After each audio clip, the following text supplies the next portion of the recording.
to my YouTube channel. My name is Deborah Amaechi, and on this channel, I touch topics around God, adulting, and everything in between.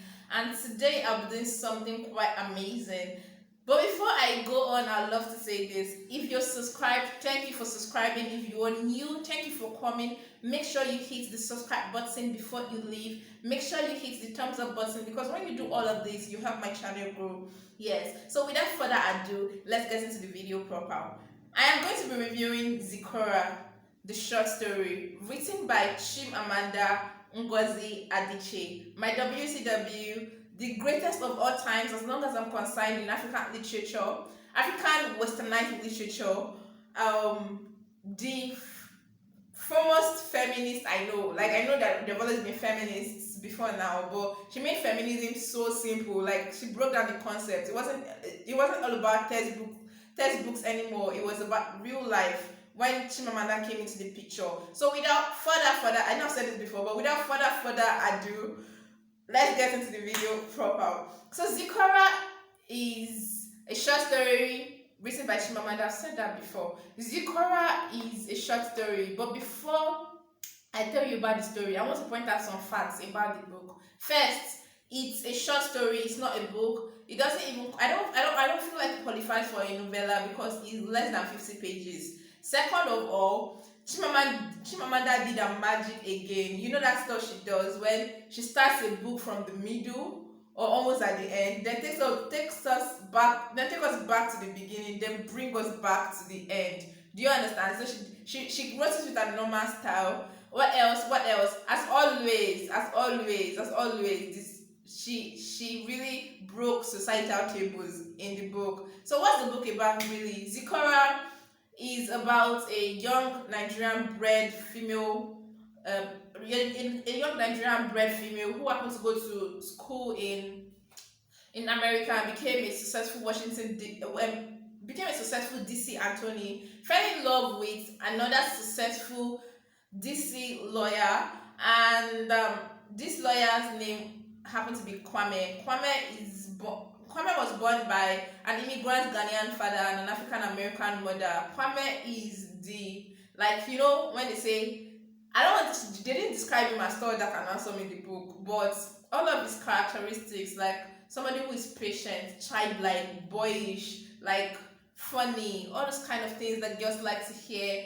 And like Kwame was just a total package and all of that. Like, he was an ideal 21st century man, because their relationship was so based on partnership. They did a lot of things together. Like, the communication was smooth. Like, everything was okay until ZIKORA was off a birth control pill, and then she got pregnant, and she told Kwame, "I'm having a baby." And Kwame went, "You are having a baby. We didn't talk about this, and we didn't have this conversation. We didn't agree on this together." So it worked out of the relationship. It was apparently hurting, but remember that I always say this to people can't love you over their values. It was obviously hurting, but it felt really disappointed that ZIKORA would have made a decision of that sort without involving him. And so she had the baby alone. So the scene opens up where she's having a baby in the hospital. She's in pain. Her mom's sitting down. Her mom is a Nigerian mother. And she's wondering, this is childbirth. Like, this is what people go through. Why are you being so dramatic? She didn't say all of this, but that's what her act was like.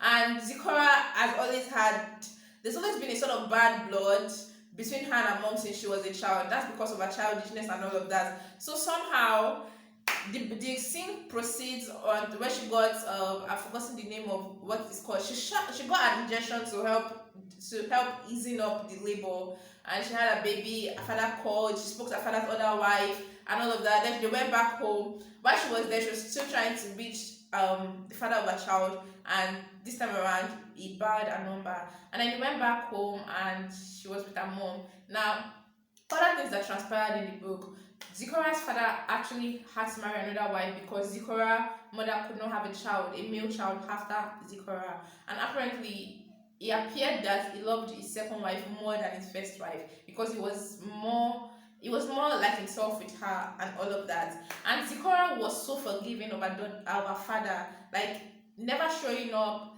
never coming through, when never keeping to his promises, but somehow she still preferred our father to our mother. Is that not Stockholm syndrome? Anyway, that's that. And then there was Zikora's other cousin. There's Zikora's cousin, Miliako. Miliako, I like the character Miliako so much because of her name. I'm an Igbo girl, so Miliako means rivers of wells. Like, felt so I want to be so wealthy. Like, I want to be so wealthy. Like, let my wealth be like rivers. So it felt like this my kind of person. I felt connected to her. Yes, and then there was Miliako. Miliako was going through emotional.